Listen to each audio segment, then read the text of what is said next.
Bienvenue dans ma série Comprendre la société, qui est une série de vidéos dans lesquelles je te parle de sociologie. J'ai déjà fait quelques vidéos sur ma chaîne que j'ai regroupées dans une playlist. Tu as le lien de cette playlist dans la description. Et aujourd'hui, j'ai décidé de te parler du premier chapitre de ce livre qui s'appelle Introduction à la sociologie critique, lire Bourdieu, qui a été écrit par Alain Accardo, qui est sociologue lui-même, et qui est un livre qui, comme son nom l'indique, va parler de sociologie bourdieusienne, donc une sociologie très structurelle, conflictualiste. Si tu vois pas de quoi je parle, je t'invite à regarder mes précédentes vidéos de cette série pour comprendre quel est le point de vue qu'on va aborder lorsqu'on va parler de ce livre, puisqu'il y a différents points de vue qui existent en sociologie, différentes manières d'appréhender la société, de la comprendre et de l'analyser. Et j'ai beaucoup aimé ce livre, je le conseille vivement, c'est pour ça que j'ai envie de faire une vidéo sur peut-être pas les 10 chapitres du livre, mais en tout cas sur certains d'entre eux, parce que je trouve que ça aborde vraiment des bases hyper intéressantes et hyper importantes à comprendre si on a vraiment envie de s'intéresser à cette discipline. Et le chapitre d'aujourd'hui, qui est le premier, s'appelle l'illusion naturaliste. Très souvent, quand on parle de l'être humain et de ses comportements et des phénomènes sociaux, on a tendance à ramener des explications qui sont de type naturaliste, c'est-à-dire l'être humain est comme ça de nature, ça a toujours existé dans la nature humaine, c'est dans l'essence humaine que on retrouve ces comportements, ces mécanismes sociaux, etc.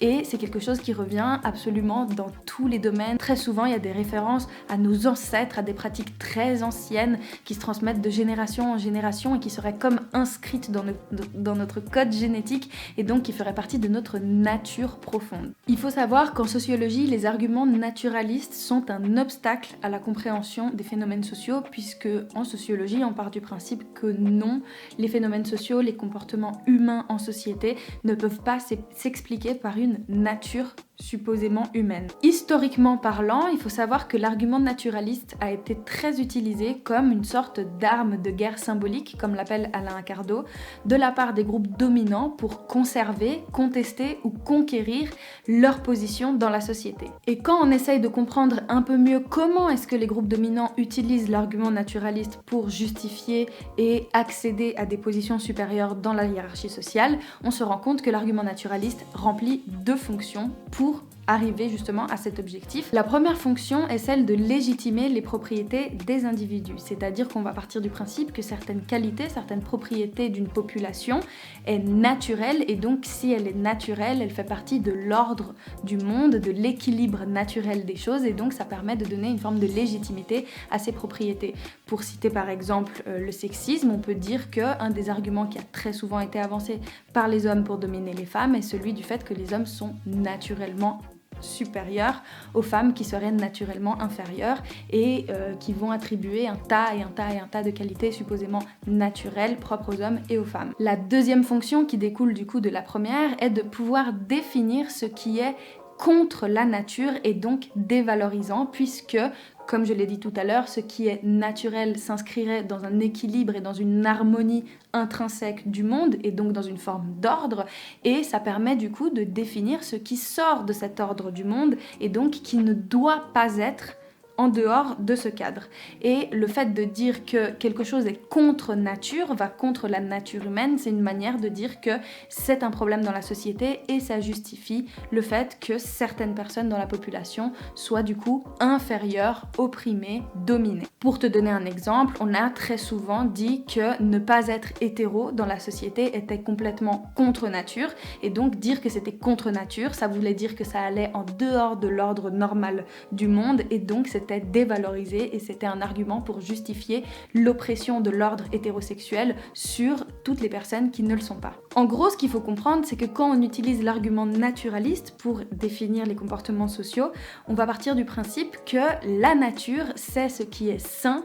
normal, moral, logique, et ce qui est contre nature est pathologique, illogique, immoral et dévalorisant. À la page 21 du livre, on peut lire « C'est dans cette logique que les régimes totalitaires traitent leurs opposants politiques ou les minorités qu'ils veulent éliminer, en les considérant comme des malades mentaux ou comme des criminels ou comme des sous-humains. »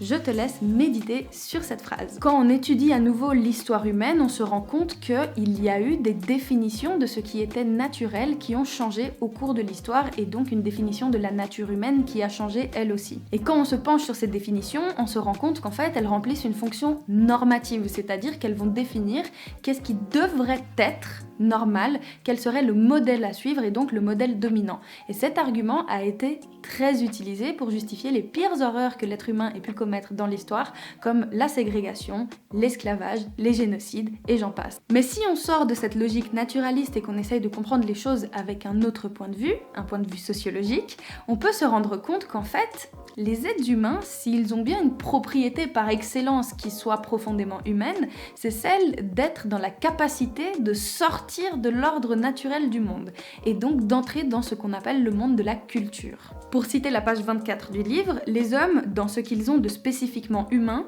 ne sont pas des êtres de nature, mais des êtres de culture au sens anthropologique du terme. C'est-à-dire qu'en fait, ce qui fait qu'on est des êtres humains, selon Alain Accardo, c'est justement le fait qu'on ne soit pas dans un ordre naturel, mais dans un ordre culturel. Très souvent, les gens qui utilisent des arguments naturalistes vont faire des analogies avec certains groupes d'animaux pour justifier les comportements humains en disant que, regardez, chez les chimpanzés, chez les loups, chez les fourmis, on se rend compte qu'il y a tel mécanisme qui fait que les animaux interagissent entre eux et ont une forme d'organisation dans leur groupe animal. Et c'est vrai que si on observe les groupes d'animaux, on peut se rendre compte qu'ils développent des interactions qui sont complexes, très intéressantes et qui pourraient même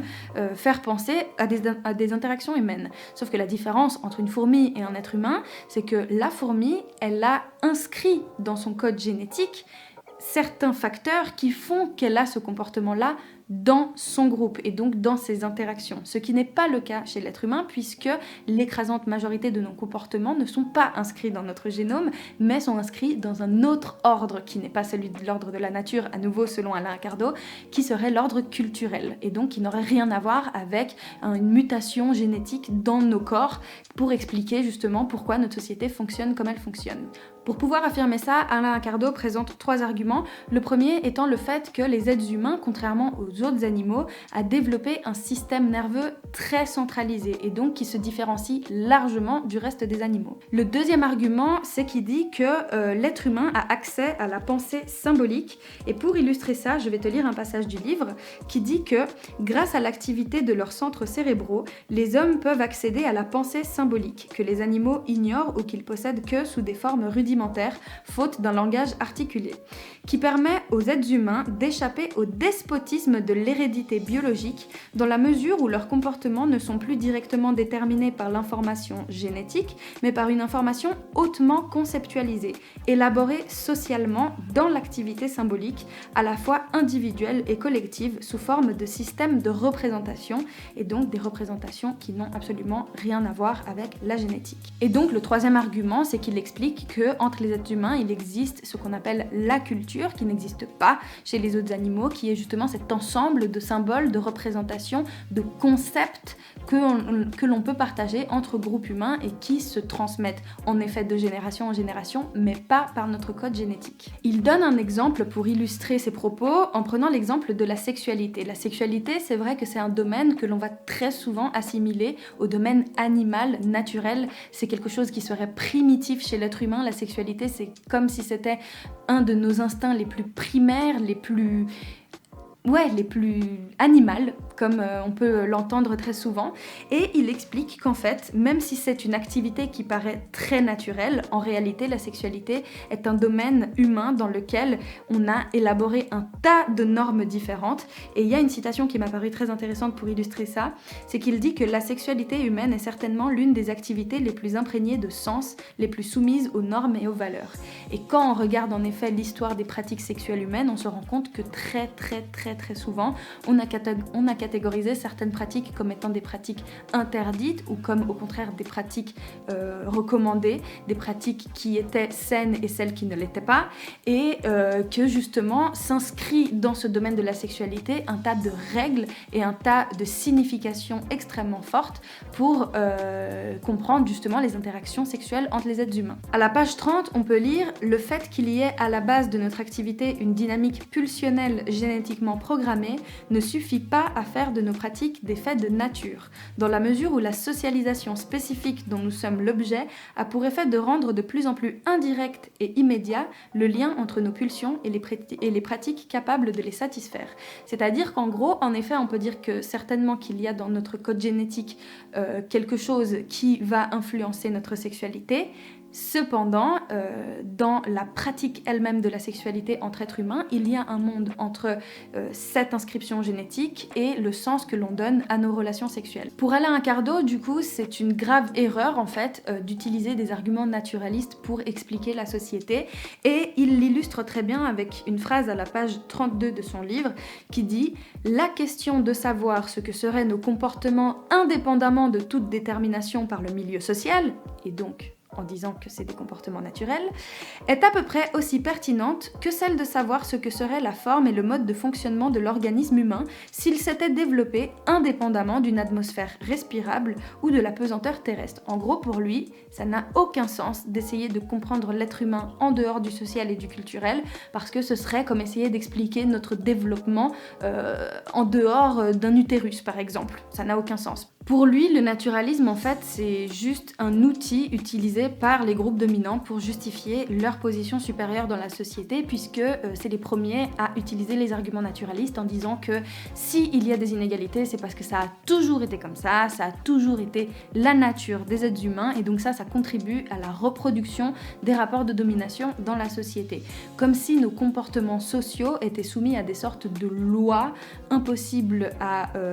éviter, disons, comme si on était soumis de la même manière aux lois sociales qu'on est soumis aux lois physiques, aux lois chimiques, aux lois naturelles justement de notre monde, et donc c'est une manière de maintenir ce système de domination. Ensuite, il explique que s'il y a une propriété qui est invariable et donc constante et qui est commune chez tous les êtres humains, c'est justement leur caractère social, et donc le fait que leur comportement varie en fonction des contextes historiques et sociaux dans lesquels les individus s'inscrivent. Évidemment, on partage d'autres propriétés qui sont purement biologiques, comme le fait d'avoir un cerveau, un squelette, des pouces, des yeux, bref, peu importe, ce qui fait que l'on fait partie de la même espèce. Mais ces attributs-là, qui sont naturels, ne doivent pas servir, selon lui, à expliquer les comportements sociaux, puisque, je le répète, pour lui, la seule chose que l'on a en commun en dehors de tout ça pour pouvoir expliquer les comportements sociaux justement, c'est notre caractère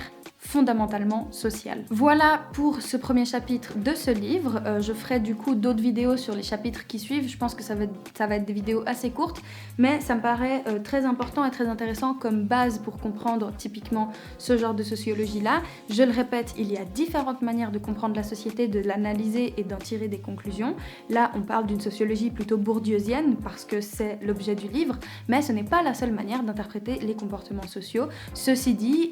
ces outils me paraissent extrêmement intéressants et extrêmement importants à comprendre pour